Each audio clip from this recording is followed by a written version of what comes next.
Oh damn, wrong one. I love you, Alex.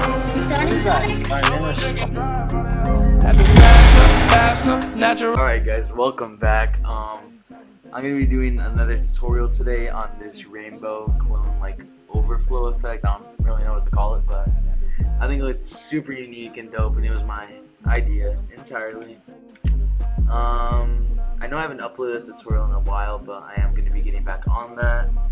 I've just been making what I enjoy to make, and I hope you guys understand that. Okay, anyways, make sure you have your clip in and your song in too. So I'm going to be using Sky by Sir Cartier, and first step of any montage or whatever is to sync it up. So I'm going to do that real quick.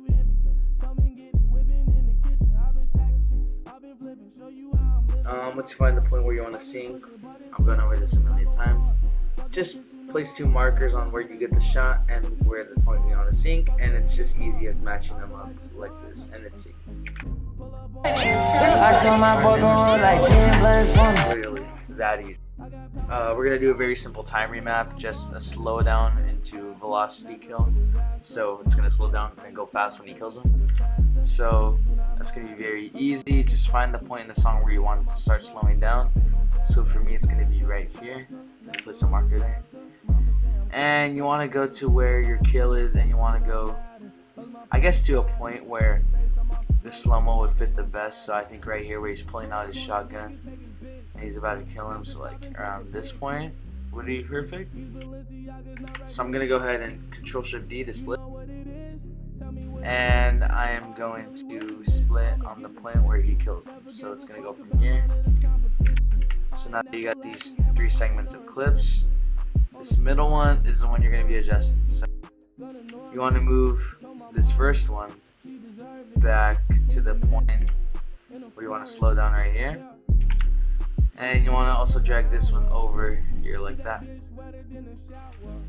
Right click, time, enable time remapping, create one point here, at the end create another point, drag this out and adjust this point at the end. This just creates the slowdown for us, but you can see it's super choppy. To fix that, double click right here, and you enable time, or I mean Framelit, so it's gonna look a lot more smooth. That's simple. And let's create the speed up really quick by using my velocity preset.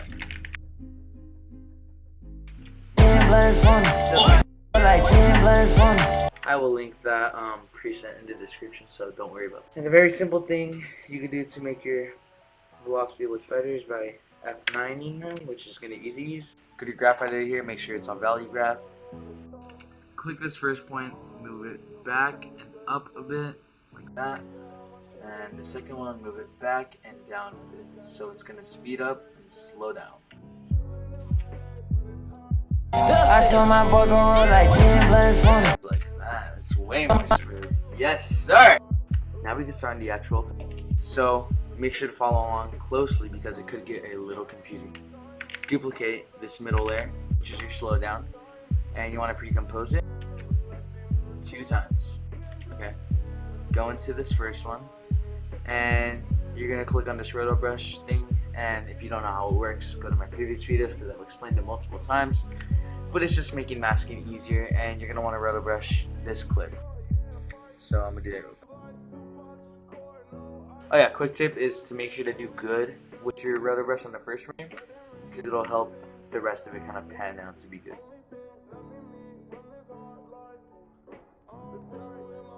Okay, when you got something simple, obviously this does not look very good at all, but it's good enough. You're gonna want to go here. Make sure you have this over again. You're gonna want to freeze it. It just kind of locks it in place, so nothing moves around, nothing happens like that. And once you do that, go to your composition and turn the feather up to about, I would say 15 or around 13. Turn your shift edge up a little bit and then contrast down. See, no difference at all because we haven't really done anything, but if you solo this layer, character is definitely coming. Okay, now you got your roto brush done. very simple. You're gonna want to duplicate it, and you're gonna want to pre-compose this one more time.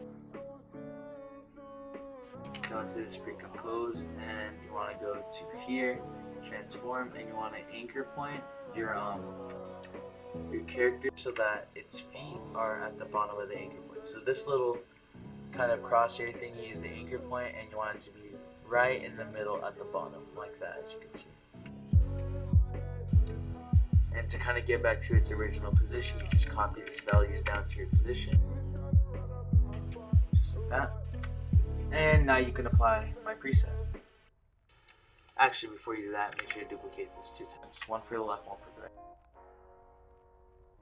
Now for the top, I'm going to apply the left one. And for the bottom, I'm going to apply the right one. Just like that. You can already see the effect is coming together. Now comes quite an important step. You're going to want to once again pre-compose this main one in your main composition over here. Right click into it, so now you have this. Now you want to go 15 frames into your composition.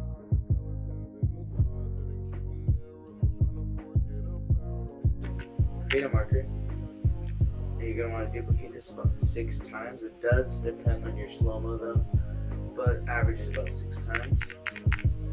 This is for the main effect. And now you want to position these so that each clip from the bottom up is right at that marker. I suck at explaining things, but just basically do what I'm doing now. The ends of these clips start at this marker right here. And now you pretty much have the main effect.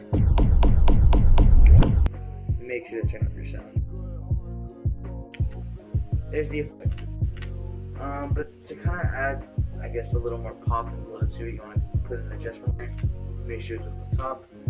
And add the preset called Enhancements.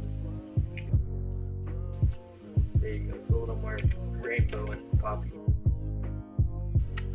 Go back to your main composition, and you can see that it's already integrated.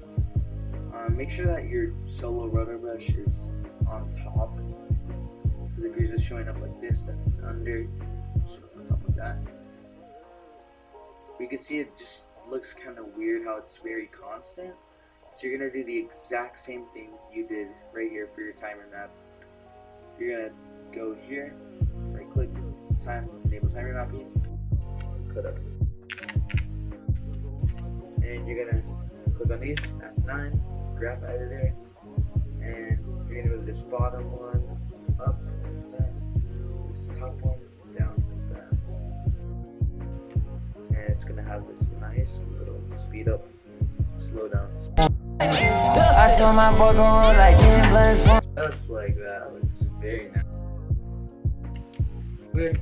Now on the bottom clip, which has no effects on, you're gonna want to add another preset.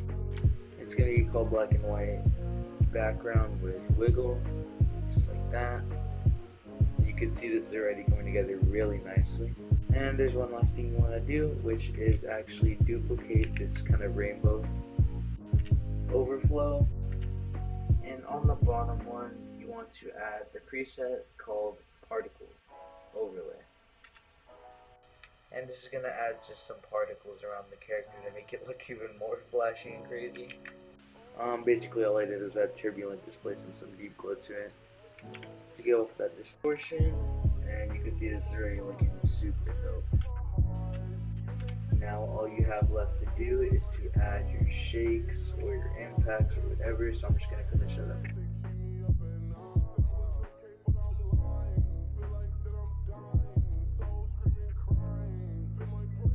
And just like that, let's render this out and check out how it looks. I told my boy gon' roll like 10 blunts for me. You can see that effect is super dope and unique. Alright, that's it guys. Thank you so much for watching. I appreciate you guys sticking through. Make sure to leave a like and comment if this was helpful and if you're going to use it, because I will check out your guys' videos if you do use it. And yeah, I'll catch you guys later.